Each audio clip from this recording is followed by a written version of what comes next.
grande é este mistério, mas eu me refiro a Cristo e à igreja. Então ele está falando que existe um mistério, e esse mistério ele está se referindo a Cristo e à igreja. No contexto ele estava falando ali da função do marido e da função da esposa. E depois que ele fala da função do marido e da função da esposa, fazendo uma comparação de Cristo e a igreja, ele faz o desfecho dizendo que esse mistério é grande. Mas eu me refiro a Cristo e à igreja. O que ele está querendo dizer com isso, irmãos? A igreja, ela é um mistério que, se não for revelado, nós nunca vamos conseguir discernir o corpo de Cristo. E aí, a gente até ceia sem discernimento, trazendo juízo para si. Sem discernir o corpo de Cristo, sem discernir o que é a igreja. Para muitos, igreja é um mistério. Por que está tão bagunçado esse negócio que se chama igreja hoje em dia? Porque é um mistério para muitos. Então, por não conhecer, por não ter revelação do que é a igreja, cada um faz de um jeito. Mas a palavra fala em Hebreus que Deus é o arquiteto da igreja. Ele tem uma planta, ele desenhou a planta da igreja como um arquiteto. E ele não liberou nenhum de nós construtores a fundamentar e edificar a igreja diferente daquilo que ele desenhou na planta. Consigo me explicar? Sim ou não? Sim. Imagina se você quisesse construir uma casa. Aí você fizesse a planta dessa casa e entregasse na mão do mestre de obra a planta e fosse viajar. Aí você diz assim para o mestre de obra: olha só, eu vou viajar, quando eu voltar, eu quero que a igreja esteja, eu quero que a minha casa esteja de acordo com o que está aqui na planta. Seja fiel, eu estou te contratando para isso. Eu não quero que você seja original, eu quero que você seja fiel. E você sai viajar. Quando você volta, o mestre de obra mudou toda a planta da tua casa. Colocou o banheiro em outro lugar, as janelas diferentes, a sala em outro lugar, a cozinha, mudou tudo. O que você falaria para esse mestre de obra? Derruba e faz de novo. Não é isso que estava na planta. É mais ou menos o mesmo sentimento que Deus tem quando a gente constrói a igreja diferente daquilo que Ele desenhou na planta. Ele tem uma planta para a igreja. E nenhum de nós estamos autorizados a mudar isso.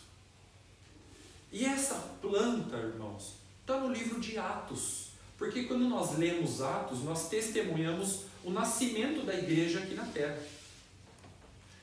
Então, antes da gente avançar na obra de fazer discípulos, de nos equipar a fazer discípulos e saber trabalhar com aquilo que Jesus mandou ensinar, nós precisamos ter revelação desse mistério, para que isso já não seja mais um mistério para nós, para que agora isso seja dado a conhecer a nós o que é a igreja. Amém? Amém. Para isso, vamos voltar lá no livro de Atos, capítulo 1.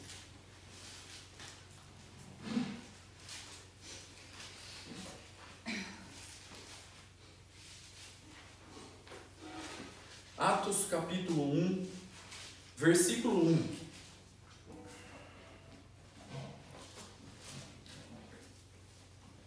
Olha o que ele fala aí. Escrevi o primeiro livro ao Teófilo, relatando todas as coisas que Jesus começou a fazer e a ensinar, até o dia em que, depois de haver dado mandamentos por intermédio do Espírito Santo aos apóstolos que escolhera, o que aconteceu com ele? Hã? Gente, vocês estão aí? foi elevado às alturas. Final do versículo 2. Agora estou em Atos capítulo 1, versículo 3. A estes também, depois de ter padecido, se apresentou vivo. Quem se apresentou vivo? Jesus. Se apresentou vivo, com muitas provas incontestáveis, aparecendo-lhes durante quantos dias? 40 dias. Falando do quê? Do reino de Deus. Ele não falava nem de Armínio, nem de Calvino, né? Ele falava do reino de Deus. Graças a Deus, né? E comendo com eles, determinou-lhes que não se ausentassem da onde? De Jerusalém. Quem não se ausentasse de Jerusalém? Os discípulos. Então, eles estavam na cidade de Jerusalém.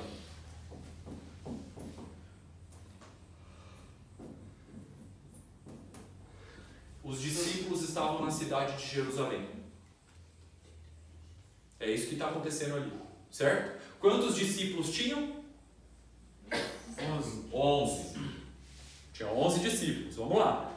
Mas que esperassem a promessa do Pai, a qual disse ele: de mim ouviste. Versículo 5. Porque João, na verdade, batizou com água, mas vós sereis batizados com o Espírito Santo, não muito depois desses dias.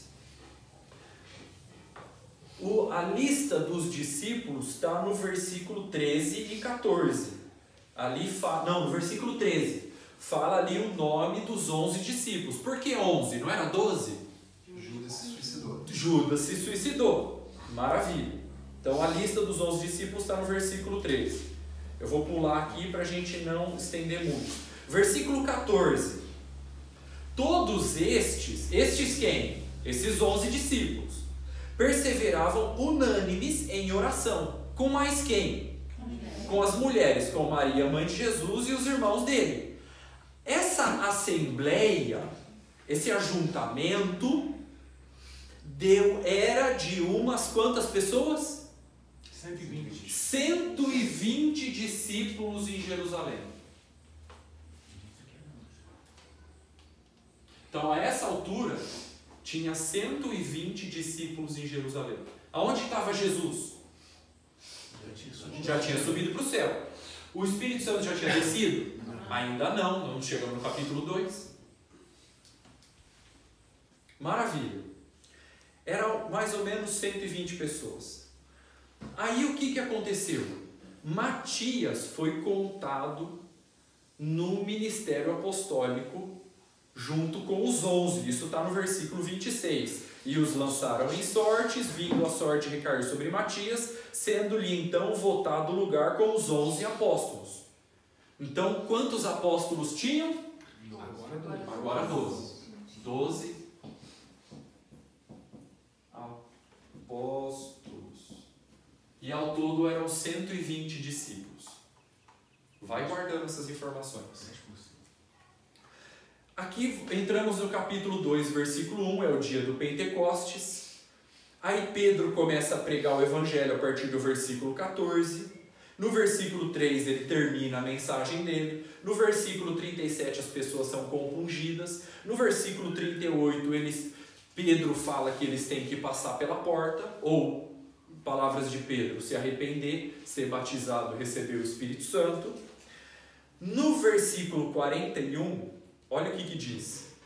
Então os que lhe aceitaram a palavra foram batizados, havendo um acréscimo naquele dia de quantas pessoas? 3.000 discípulos. 3.000 discípulos na cidade de Jerusalém. Vai guardando essas informações. Vamos pular agora para o capítulo 4. Versículo 1.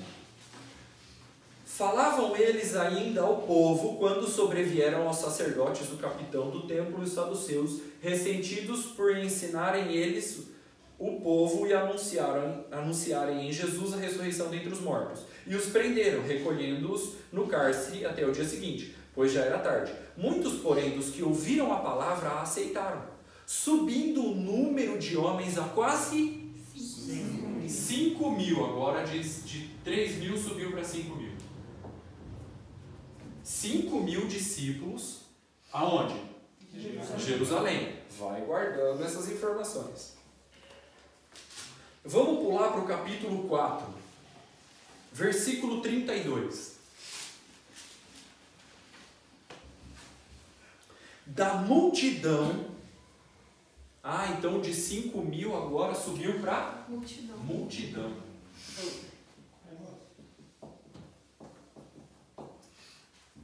Multidão. Olha o que está falando aí. Da multidão dos que creram, eram quantos? Eram o coração e a alma. Gente, vocês conseguem imaginar? A igreja da cidade de Jerusalém era mais de 5.000 pessoas, já perdeu a conta, já era uma multidão. E era um só coração e alma.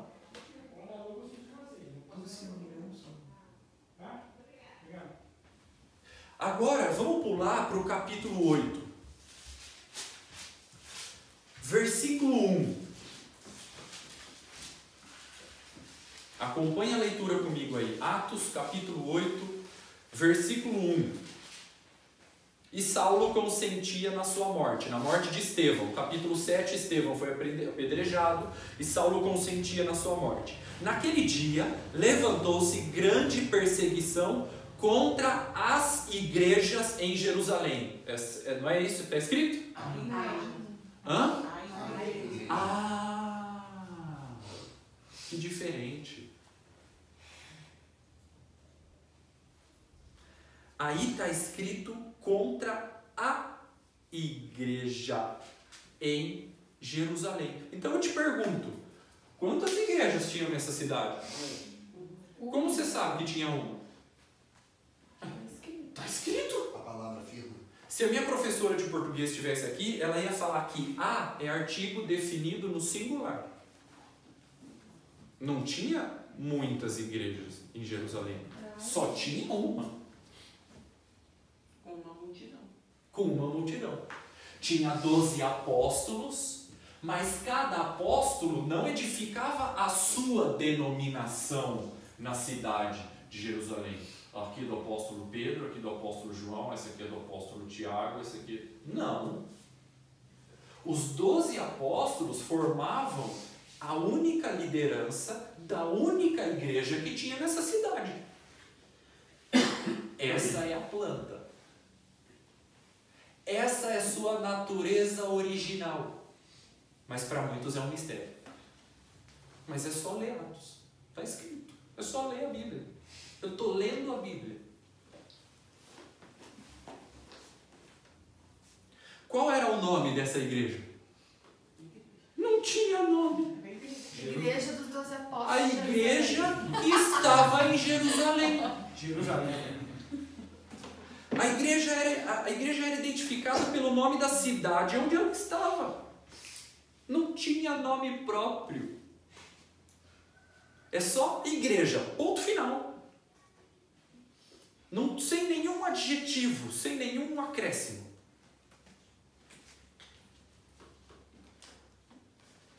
No capítulo 11,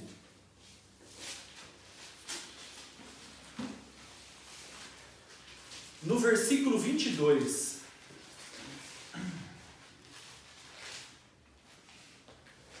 vai repetir esse princípio de novo, de propósito, não é acidental, é intencional. A notícia a respeito deles, da conversão dos habitantes da cidade de Antioquia, chegou aos ouvidos das igrejas que estavam em Jerusalém. Amém? Por que amém?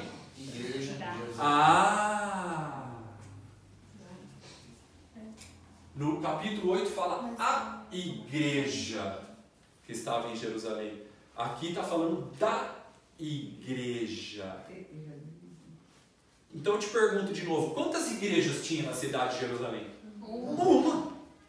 Se a minha professora de português estivesse aqui, ela ia falar que tem um só, porque está artigo definido no singular. A igreja. Engraçado, né? Porque fala, chegou aos ouvidos da igreja. Ué, igreja tem ouvido? Tem. Tem ouvido, tem boca, tem cabelo, vai no banheiro. Quem tem ouvidos, ouça. O que o Espírito diz às igrejas. E fala igrejas ali em Apocalipse, porque está falando de 7 cidades da Ásia. Vai no banheiro, bebe água na hora do culto.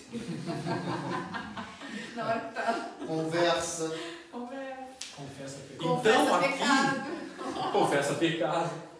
Então aqui nós estamos aprendendo outra característica da natureza original da igreja. Igrejas são pessoas, não é prédio. Nós falamos erradamente, eu vou para a igreja, eu moro a 4 quarteirões da igreja, eu esqueci minha carteira na igreja. Isso não é igreja. Isso é um prédio, um salão, um barracão de tijolo e cimento. Esse lugar não é santo. É só um lugar. Se a igreja sair dali, os irmãos saírem dali, aquele lugar pode virar um bar. Mano, a Tijuca virou, gente. Onde a gente tá, ficou bonita a obra, mas só. É bar. Se Pedro, o apóstolo, estivesse aqui do meu lado agora. Oi Pedro, muito prazer, meu nome é Márcio. Eu tenho uma novidade para te contar, Pedro. Nós estamos pintando a igreja. Aí Pedro ia... Ele vai pegar o teu braço, vai olhar assim. Pintando a igreja, Márcio. O que está acontecendo? Ah, já sei! As irmãs estão na frente do espelho se maquiando. É isso que é pintar a igreja? Porque na cabeça deles, jamais eles imaginaram que um dia a gente ia cometer o erro de chamar o prédio de igreja. Porque eles aprenderam direto com Jesus Cristo que igrejas são pessoas, não é prédio.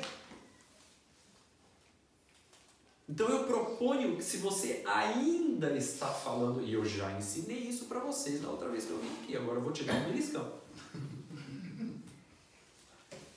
Se você ainda está falando, eu vou para a igreja, que você mude a sua frase. Eu vou para a reunião, eu vou para o prédio, eu vou para o salão, eu vou para o barracão, eu vou para aquele treco, sei lá. Templo somos nós. 1 Coríntios 3,16 fala que nós somos o templo do Espírito Santo. Oi? O templo do Espírito somos nós. Quando Jesus se referia a templo, ele falava da sinagoga, né? Onde os judeus se reuniam. Que quando ele morreu, graças a Deus que o negócio caiu. Porque se aquele negócio não cai, nós não teríamos acesso à presença de Deus dentro de nós. Eu fico pensando, né? A gente quer chegar lá no céu e a gente fica pensando assim, pô, eu vou chegar lá no céu, vou perguntar para Davi, contar as histórias dele lá para mim, né? Ô Abraão, como é que era, como é que foi lá o Moisés? Conta aí como é que foi abrir o Mar Vermelho lá, conta as suas histórias aí para nós. Mas eu acho, irmãos, que eles vão chegar na gente primeiro, perguntando assim, olha, conta pra gente como é que era ter Jesus morando dentro de você todos os dias, porque nós não tínhamos isso. Para você ver o ponto de vista. Às vezes, sinceramente, irmãos, eu tenho pena de Abraão. Eu tenho dó dele. Ele não tinha o que nós temos. Ele guardou. Ele escutava uma voz, ele não tinha nem a Bíblia. Uma voz falava assim, sai da sua terra, vai para um lugar onde eu vou te mostrar. Ele saía errante no deserto e aquela voz não falava mais nada. Às vezes ficava 10 anos para Deus falar com Abraão de novo. Ou agora eu vou cumprir a promessa que eu fiz para você. Aí a voz sumia de novo. E ficava mais não sei quantos anos. Jeová, Jeová, Jeová. Às vezes dá pena deles. Porque eles não tinham o que nós temos. Antes da gente chegar lá, perguntar para eles, falar as histórias deles para nós, eles vão chegar a perguntar para a gente. Como é que era ter o Espírito Santo, Deus, próprio Deus vivo, morando dentro de você todos os dias? Eles não tinham o que nós temos. Vira a página do Velho Testamento, meu irmão. Nós estamos no Novo. Esse negócio de templismo é Velho Testamento. Não traz isso para a Nova Aliança. Nós somos o templo. Nós não vamos no templo.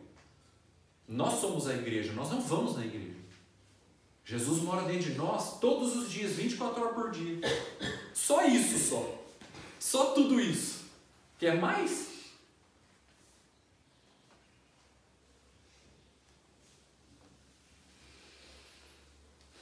Essa é a natureza original da igreja. Uma em cada cidade. Sem nome próprio. Só igreja. Ponto final. Assim é a planta. Deus, o arquiteto, desenhou assim. Nenhum líder religioso, e nem católico, e nem evangélico, está liberado, autorizado por Deus para mudar essa planta. Não está autorizado.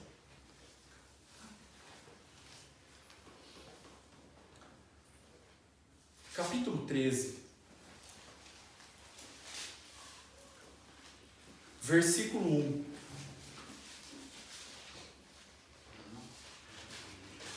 Havia nas igrejas de Antioquia, amém? Amém. Por que amém? Na igreja. Na igreja. Ah, epa! Deu amém sem querer.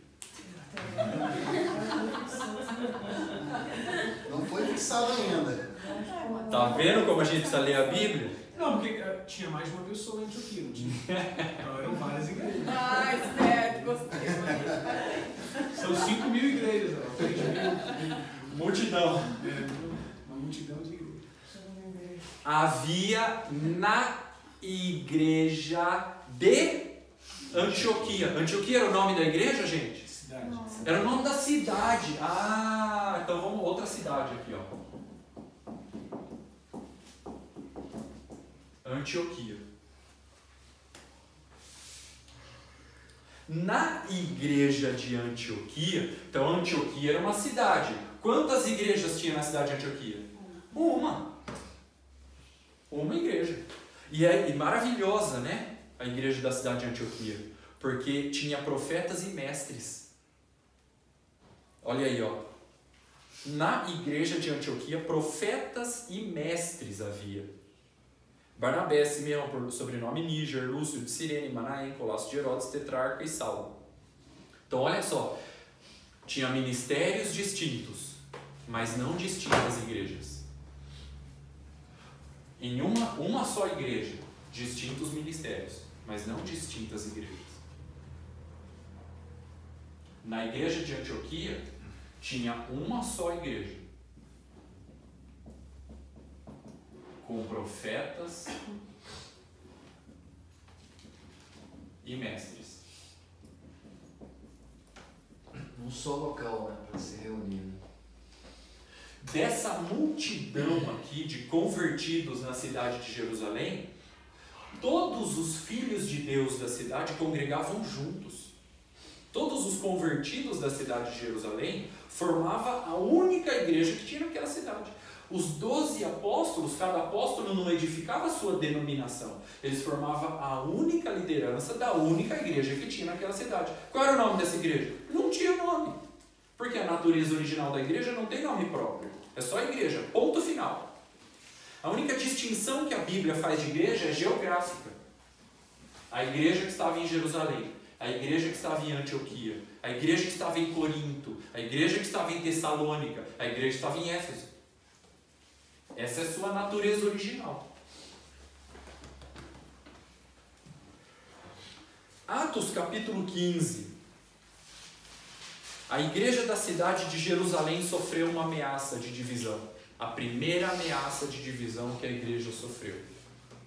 Atos capítulo 15, versículo 1. Alguns indivíduos que desceram da Judéia, olha só, eram indivíduos, não eram irmãos. Indivíduos da Judéia, portanto eram judeus, cheios de tradição judaica na cabeça. Olha que perigo. Alguns indivíduos que desceram da Judéia ensinavam aos irmãos. Olha aí, ó. Olha o rolo, ó. O que eles ensinavam? Se vocês não se circuncidarem segundo o costume de Moisés, não podeis ser salvos. Olha que absurdo. Judaísmo entrando no meio da igreja da Nova Aliança. Judaísmo entrando no meio da igreja. Tem um falso movimento apostólico aí no Brasil, que o cara para virar apóstolo tem que ser batizado lá no Rio Jordão, em Jerusalém, já viu? Sério? É umas patifarias que dá nojo. Vira pai apóstolo. Vira apóstolo. Só eu não vejo. Não serve piscina em água quente, não? Acho que sério. Esquenta bem isso. Judaísmo começou a entrar no meio da igreja e sofreu uma ameaça de dividir. Olha só o que aconteceu no versículo 2. Tendo havido da parte de Paulo e Barnabé contenda e não pequena discussão. Na tradução linguagem de hoje por Márcio Torres é quebra-pau. O que aconteceu ali? Tendo havido da parte de Paulo e Barnabé contenda e não pequena discussão com eles, resolveram que estes dois e alguns outros dentre eles subissem a Jerusalém aos apóstolos e presbíteros com respeito a essa questão. O que aconteceu? Os indivíduos judaicos começaram a ensinar os discípulos que eles tinham que guardar a lei de Moisés para eles poderem ser salvos. Tem que circuncidar. Sabe o que é circuncidar, né? Cortar a pele do membro masculino, que envolve a glande. Se você não for circuncidado, você não pode ser salvo. Olha isso. Começou a causar divisão. A única igreja que tinha na cidade de Jerusalém estava ameaçada de dividir. Bom, vamos dividir em duas. Uma que guarda os costumes judaicos e a outra que fica com os apóstolos. Sofreu a primeira ameaça de divisão. E os apóstolos sabiam que a unidade é um valor muito caro para o coração de Deus. Eles pararam tudo, fizeram o primeiro concílio. Olha só no versículo 6. Então se reuniram os apóstolos e os presbíteros para examinar a questão. Eles pararam tudo, pararam o evangelismo, pararam o batismo, pararam ceia, pararam o cântico, pararam tudo. Pararam o discipulado, gente, para tudo, porque está ameaçando a unidade da igreja. A igreja de Jerusalém é uma só, foi assim que ela foi fundada, essa sua natureza original. Está sendo ameaçada de dividir em duas. Vamos parar tudo, vamos resolver. Eu não vou ler aqui, eu acho incrível esse capítulo 15, dá vontade de ler inteiro, mas eu não vou ler, senão eu vou me estender. Mas eles resolveram a questão e a unidade foi mantida, graças a Deus. Segunda ameaça de divisão que a igreja sofreu foi a igreja de Corinto. Vamos abrir em 1 Coríntios capítulo 1.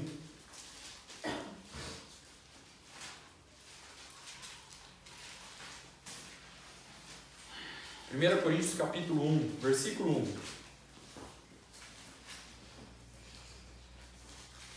Paulo, chamado pela vontade de Deus para ser apóstolo de Jesus Cristo, e o irmão Sóstenes, as igrejas de Deus que estão em Corinto, amém?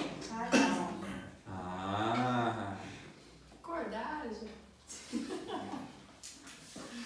Paulo, chamado pela vontade de Deus para ser apóstolo de Jesus Cristo, e o irmão Sóstenes, a igreja de quem? De Deus. Que está onde? Que está na cidade de Corinto. Então temos uma nova cidade, chamada Corinto.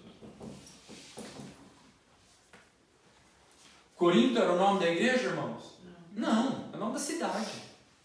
Quem mora em Corinto são os coríntios. Quem mora em Tessalônica são os tessalonicenses. Quem mora em Colossos são os colossenses. Quem mora em Éfeso são os efésios. Quem mora em Agudos são os agudenses. Quem mora em Teresópolis são os Napolitanos. Essa é a natureza original da igreja. É uma só em cada cidade e não tem nome próprio. É só a igreja, ponto final. Ninguém está autorizado para pôr nome na igreja.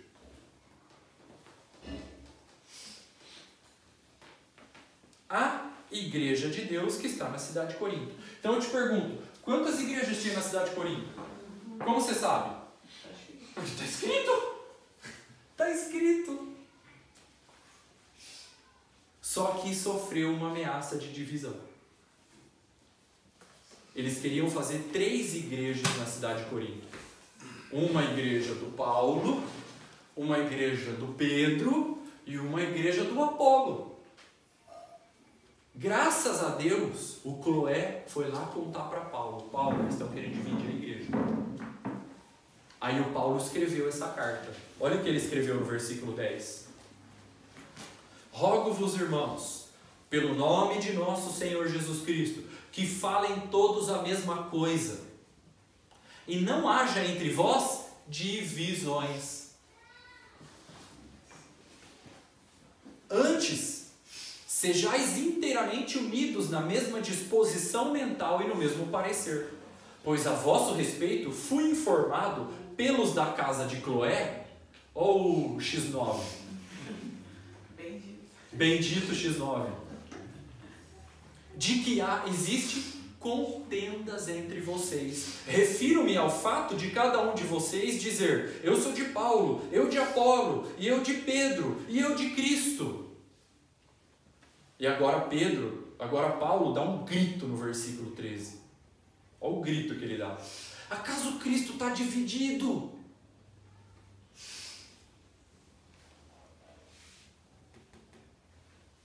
Porque Cristo não pode ser dividido. Cristo e a igreja é um mistério, como nós lemos no capítulo 5, versículo 32 de Efésios. É o verso e reverso da mesma folha. Se você divide a igreja, você divide Cristo, porque Cristo e a igreja são um. Se você fere a igreja, você fere a Cristo, porque Cristo e a igreja são um. Se você machuca a igreja, você machuca Cristo, porque Cristo e a igreja são um.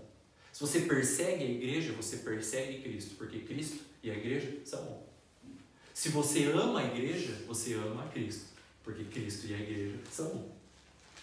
Se você serve a igreja, você serve a Cristo, porque Cristo e a igreja são um. Grande é esse mistério. Refiro-me a Cristo e a igreja. Mas para muitos é um mistério. Mas Deus quer nos dar a revelação, para que a gente nunca mais divida a igreja.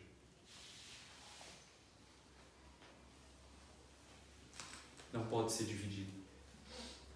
Os coríntios queriam dividir a única igreja que tinha naquela cidade em 3. Paulo falou assim: não vai não. Está sob minha responsabilidade. Não vai não. E no capítulo 3 ele fala: vocês são carnais. Esse é o diagnóstico. Por isso vocês querem dividir. Graças a Deus, a igreja da cidade de Corinto, a unidade, foi mantida mais uma vez. Só foi uma ameaça. Não passou de uma ameaça. Graças a Deus que tinha um Paulo ali, né? Para resolver isso. Terceira ameaça de divisão que a igreja teve foi a igreja de Éfeso. Vamos abrir em Efésios capítulo 2.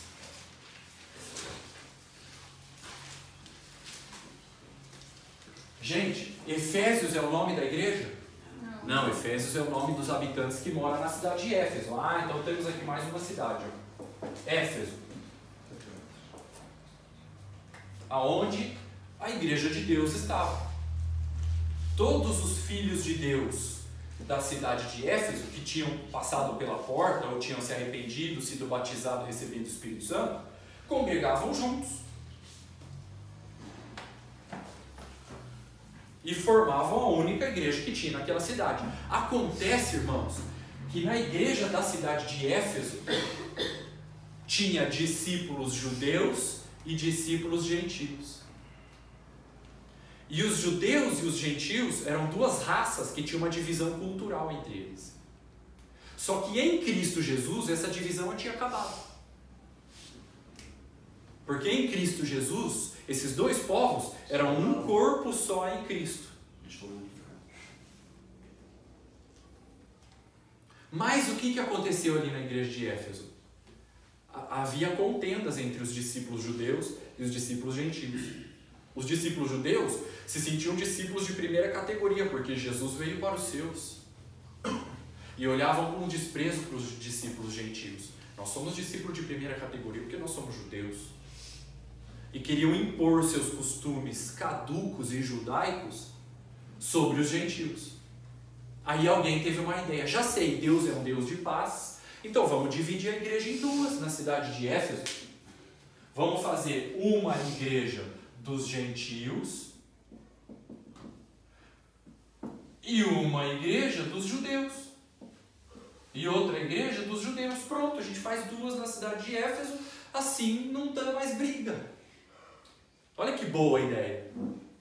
Todo mundo fica satisfeito. Todo mundo fica satisfeito. Quando essa informação chegou aos ouvidos de Paulo, ele escreveu Efésios, a carta aos Efésios. Olha as coisas que ele escreveu para os Efésios. Capítulo 2, versículo 13. Efésios capítulo 2, versículo 13. Mas agora, em Cristo Jesus, vocês, gentios que estavam longe, foram aproximados pelo sangue de Jesus, porque Ele é a nossa paz. Epa, peraí. Quem é a nossa paz? Jesus é a nossa paz. Gente, paz não é ausência de guerra. Isso é trégua. Paz é uma pessoa. Essa pessoa é Jesus Cristo. Ele está falando aqui, ó, porque Ele é a nossa paz, o qual de ambos povos, judeus e gentios, fez derrubando a parede de separação que estava no meio, vírgula. O que era? A inimizade. Havia uma inimizade entre os judeus e os gentios, que era uma parede de separação que estava entre eles. Só que Jesus, na cruz, Ele derrubou essa inimizade. É o que ele está falando aqui, ó. Tendo derribado a parede de separação que estava no meio desses dois povos. Isto é, a inimizade. Olha o versículo 5. Jesus aboliu na sua carne a lei dos mandamentos na forma de ordenanças, para que dos dois povos criasse em si mesmo o quê? Gente, vocês estão aí? O que está escrito aí? Em si mesmo? Versículo 15, final do versículo 15. Em si mesmo um novo homem fazendo a paz.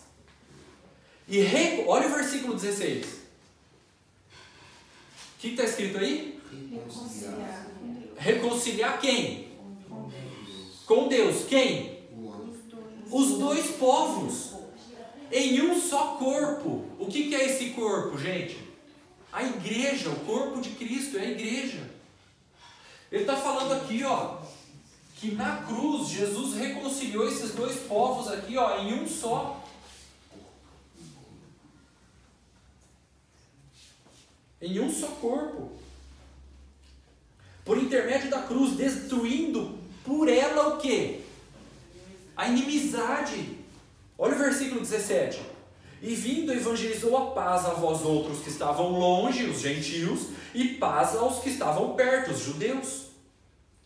Porque por ele ambos temos acesso ao Pai em um Espírito, assim já vocês não são mais estrangeiros, os gentios, peregrinos, mas o que? Os gentios são concidadãos dos santos e família de Deus, junto com os judeus.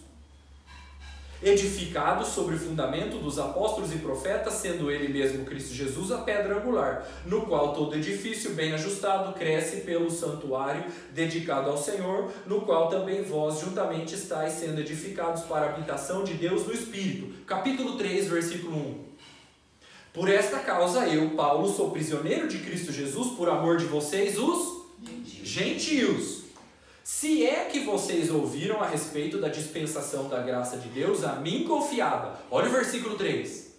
Pois segundo uma revelação me foi dado conhecer o quê? O mistério. Conforme escrevi há pouco, resumidamente, ou seja, nos versículos anteriores do capítulo 2, que a gente acabou de ler.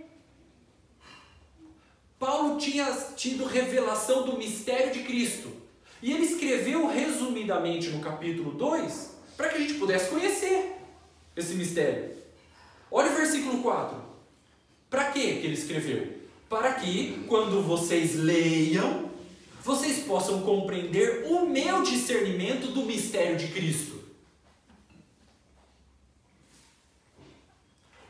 qual, olha o versículo 5, em outras gerações não foi dado conhecer aos filhos dos homens, como agora foi revelado aos seus santos apóstolos e profetas no Espírito. A saber, ele vai falar de novo qual é esse mistério.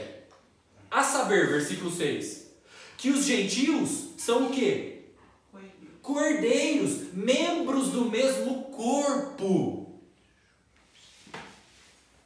e coparticipantes da promessa em Cristo Jesus por meio do Evangelho, do qual fui constituído ministro conforme o dom da graça de Deus a mim confiada, segundo a força operante do seu poder.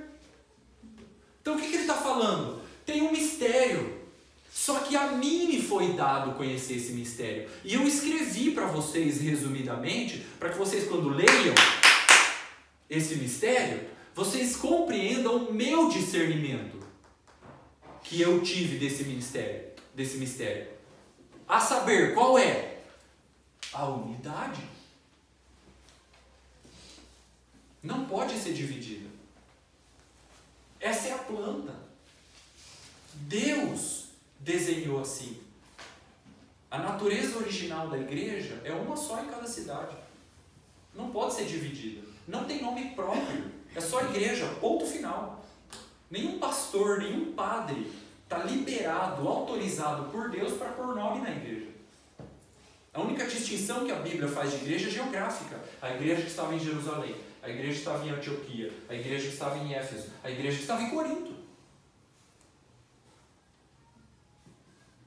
Está escrito. Eu estou lendo a Bíblia.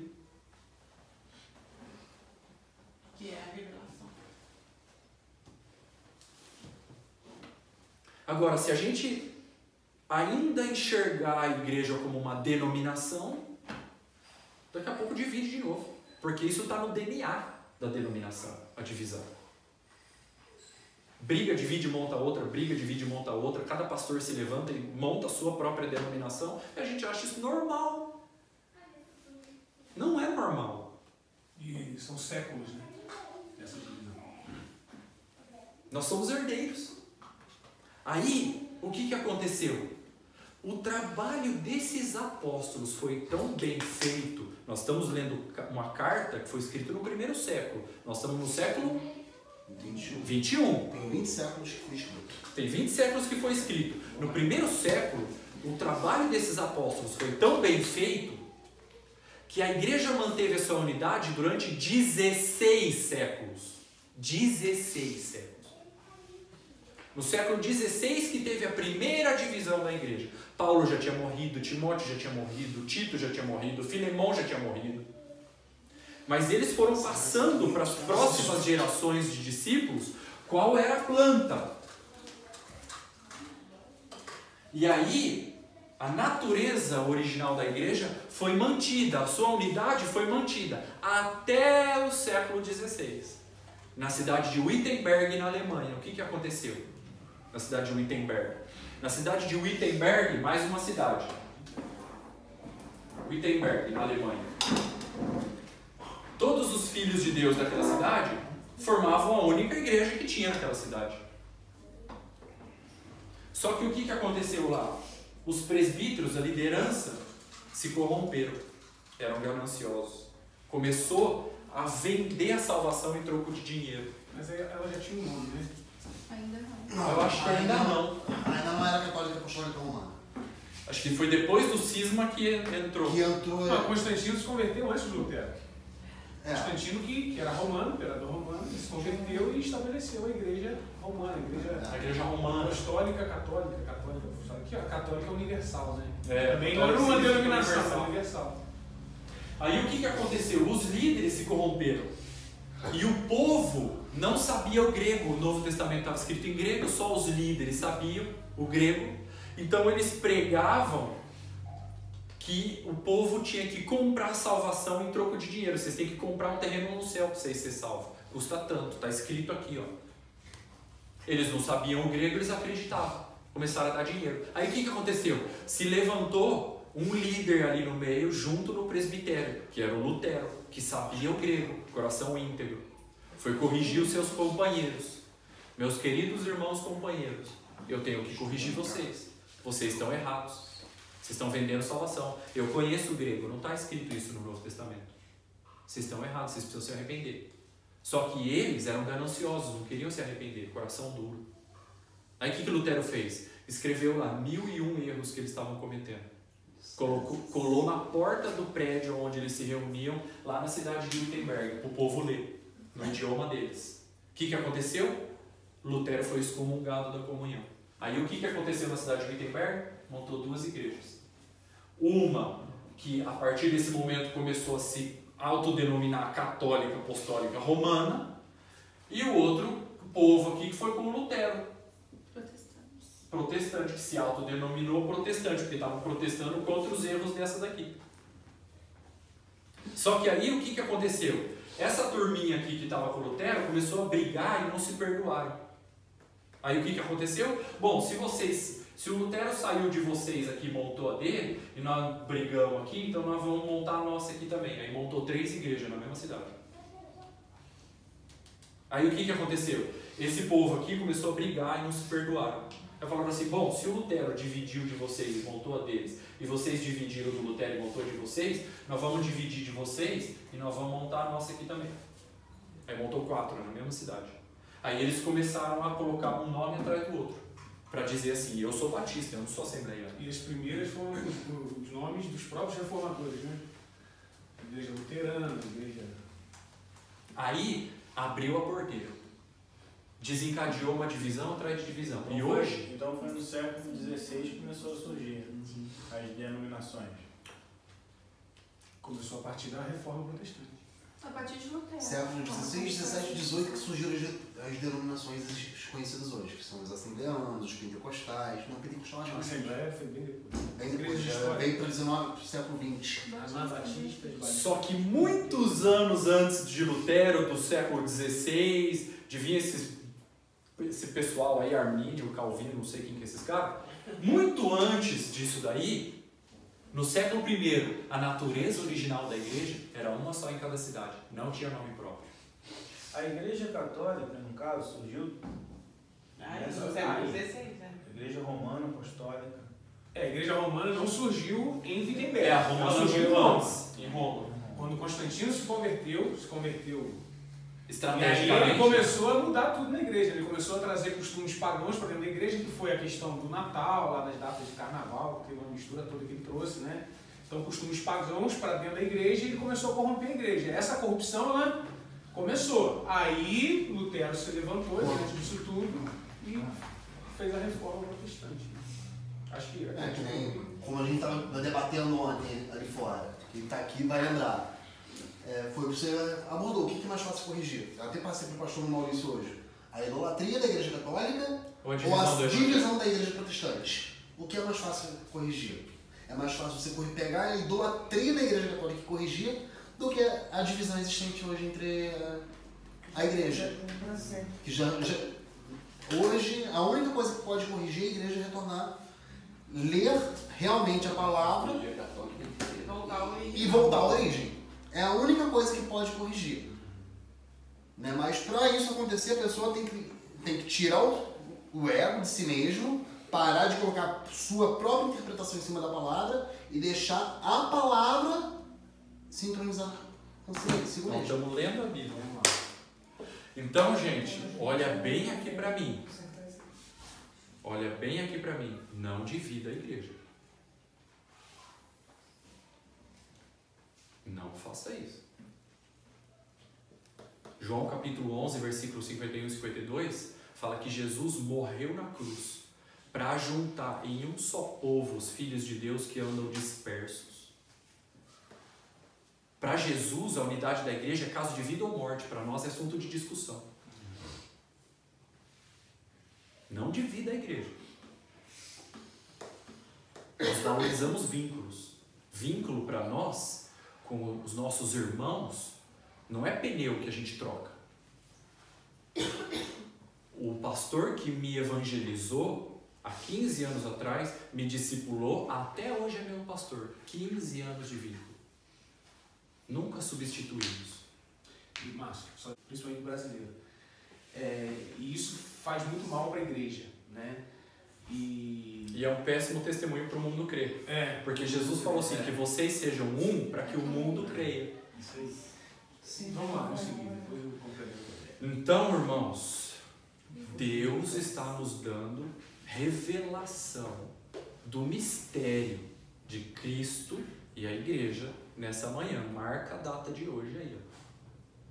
De hoje para frente, nós somos indesculpáveis. Não é coerente que a gente viva qualquer coisa diferente disso a partir de hoje. Não divida a igreja. Valorize vínculos. Ah, o irmão é difícil. Perdoa. Perdoa. Eu já falei sobre perdão na outra vez.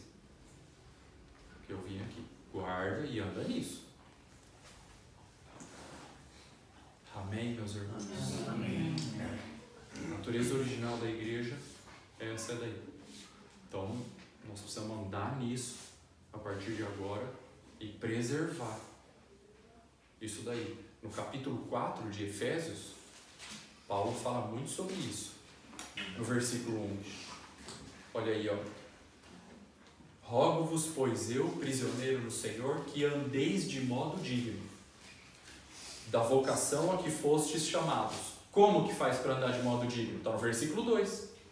Com toda humildade, mansidão, longanimidade, dando suporte uns aos outros em amor, se esforçando diligentemente para preservar o quê? A unidade do Espírito no vínculo da paz. Há somente um corpo e um Espírito, como também fostes chamados numa só esperança da vossa vocação. Há um só Senhor, uma só fé, um só batismo, um só Deus e Pai de todos, o qual é sobre todos, age por meio de todos e está em todos. Amém, irmãos? Amém. Deus, obrigado, Senhor, pela revelação do mistério. Agora já não é mais um mistério para nós, porque foi revelado